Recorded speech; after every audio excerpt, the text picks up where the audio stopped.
না, আমার তো স্বাভাবিক অবস্থান নেই। আমি আমার কন্ট্রোলের বাইরে। আমি কিছু বুঝতে পারছি না। তাছাড়া এরকম তো হয় না, আমি কাউকে চিনতে পারছি না, কাউকে চিনতেও পারছি না, কি বলছি নিজেও জানি না। স্বাভাবিক না হলে তো তাফসীর করব কি দিয়ে? জোহরের পর থেকে অসুস্থ হয়ে পড়েছি, আমার শরীরের ওপরে কন্ট্রোল নেই। আমি মনে হচ্ছে সৈন্যের ওপরে ভেসে বেড়াচ্ছি, ঝাপসা ঝাপসা দেখা যাচ্ছে। এই 11টার দিকে এক ডাক্তার দেখিয়েছিলাম, ঔষধের ডোজ মনে হয় রিয়াক্ট করেছে।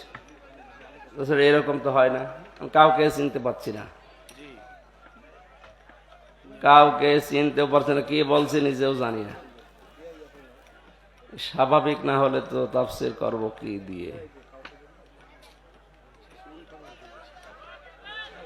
এই মাহফিলে যারা এসেছেন সবাইকে ধন্যবাদ জানাচ্ছি। আসলে কিছুদিন রেস্টে থাকা দরকার, এইভাবে আমার শরীর আর পারছে না।